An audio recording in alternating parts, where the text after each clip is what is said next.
जैसे ही हम यहाँ से बाहर निकलते हैं तो पुलिसकर्मी मिलते हैं, ट्रैफिक पुलिस मिलते हैं और कुछ सफाई कर्मी भी मिलते हैं। वो कहते हैं कि भैया हम लोग को दिन भर यहाँ ड्यूटी करते हैं सत्र के समय, लेकिन ना हम लोग को पानी के लिए पूछा जाता है ना खाना के लिए पूछा जाता है। तो अगर हम बजट के बाद जो माननीयों को उपहार मिल रहा है, जैसे मैं अपना बता दे रहा हूँ, 18,000 रुपये को जो खाना बनाने वाला जो भी है हम नहीं जानते हैं, 3 वो अटैची मिला है।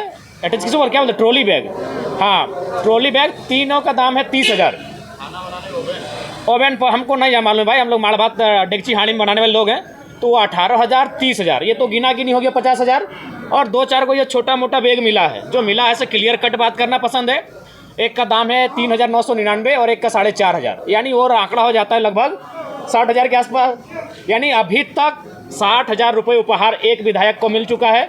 सदन हमें लगता है कि और 7-8 दिन चलेगी, यानी फिर अनुमान लगा लीजिए, यानी 1 लाख तक एक विधायक को गिफ्ट मिलने वाला है, 1 लाख तक। तो मान के चलिए मंत्री लोग तो लेंगे नहीं, अध्यक्ष भी नहीं लेंगे, यानी 13 माइनस करते हैं तो 68, उसको 70 करते हैं, यानी लगभग 70 अगर विधायकों को मानते हैं 1 लाख, तो 70 लाख रुपए खर्च हो रहा है सिर्फ बेकार में। अगर उस पैसे को अगर हमको यूज ही करना है और आपके पास सही में पैसा है, तो हमें लगता है कि 2,000 सुरक्षाकर्मी, ट्रैफिक सब मिला के तैनात है विधानसभा में। अगर उनमें अगर 100 रुपये इन्वेस्ट करते हैं एक दिन का, तो 2,000 गुना कितना हो गया, 2,000 गुना 100, यानी लगभग हो गया आपका 2 लाख। तो हमें लगता है कि बहुत कम राशि में, बहुत ही कम राशि में जो जिस पैसे से माननीय गिफ्ट लेके जा रहे हैं, उससे थोड़ा कम राशि में ही जो यहाँ पर सिपाही दिन भर खड़े खड़े ड्यूटी कर रहे हैं सत्र के दौरान, उनके लिए भोजन और पानी की व्यवस्था बहुत कम राशि में हो सकती है। तो हमें लगता है कि एक आदर्श राजनीति का उदाहरण प्रस्तुत करना चाहिए इस बार की सष्टम विधानसभा को।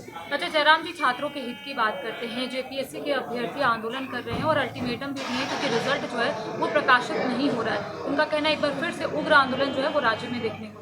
साथ ही उसी में एक और सवाल रहेगा कि जेपीएससी के जो चेयरमैन है वो 15 दिन की छुट्टी पे जा रहे हैं, उसका भी विरोध आंदोलन कर दे वो लोग। देखिए, हमें लगता है कि जिस समय जेपीएससी का मामला गर्म है, काफ़ी गंभीर है, और ऐसी परिस्थिति में 15 दिन की छुट्टी का औचित्य नहीं बनता है।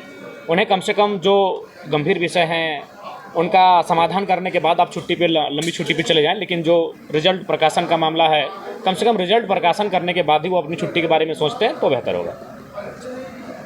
और कोई सवाल की फिर निकलते हैं।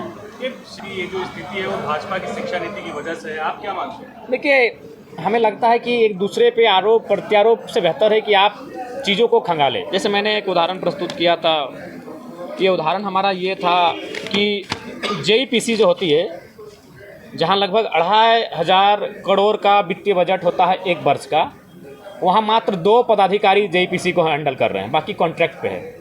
और कॉन्ट्रैक्ट में जो भी हैं वो झारखंडी न के बराबर हैं।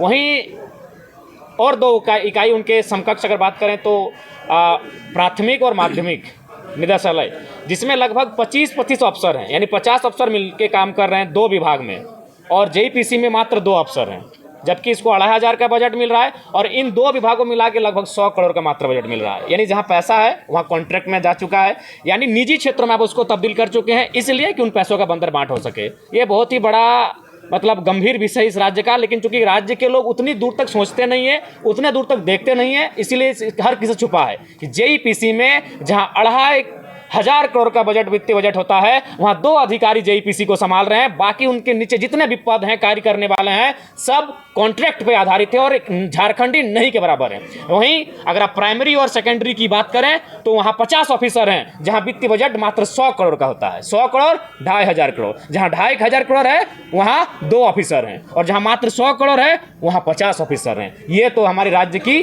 कड़वी सच्चाई है। धन्यवाद। जयराम जी, आपके उमरी में जो पारसनाथ की तराई क्षेत्र है, वहाँ कुछ ऐसे गांव हैं जहाँ लोग पानी दाढ़ी से पीते हैं, तो उस पर आपका क्या स्टैंड है?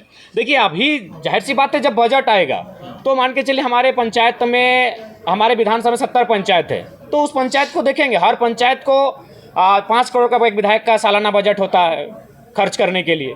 तो उसके अनुरूप उस पंचायत में जो सबसे प्राथमिक हमें दिखेगा, हमने जो अपने पंचायत के प्रतिनिधि हैं उनसे कह दिया है कि भाई पूरे 70 पंचायत में ये जो 5 करोड़ का राशि विधायक मद से खर्च होगा उसे आप डिवाइड कर लेंगे, और जो इम्पोर्टेंट लगे, अगर सड़क इम्पोर्टेंट लगे तो सड़क की अनुशंसा होगी, अगर पानी इम्पोर्टेंट लगे तो पानी के लिए अनुशंसा होगी, अगर बिजली का तार इम्पोर्टेंट लगे तो उसके लिए मैंने उस राशि को आप जहाँ उदाहरण दे रही है उस राशि को जहाँ खर्च कर सकते हैं। गर्मी का दिन पकड़ रहा है। देखिए, एक बात आप क्लियर, एक बात सुनिए, अभी हम नए विधायक बने हैं, अगर हम अनुशंसा भी करेंगे तो कल ही कुआं नहीं खोला जाएगा। तो अगर इसके लिए आपको किसी को घेरना है तो जो पहले तो उनको आप उनसे बात कर सकते हैं। आप विधायक हैं। हाँ, तो हम अनुशंसा करेंगे। नहीं, बिल्कुल आपको संज्ञान में नहीं, हमारी टीम बहुत एक्टिव है, हम लोग इन मामलों को संज्ञान में ले रहे हैं। लेकिन सवाल ये है कि हम अनुशंसा आज करेंगे तो कम से कम उसकी प्रक्रिया है, कम से कम तो 45 दिन लगेगा कार्य स्टार्ट होने में। ठीक है।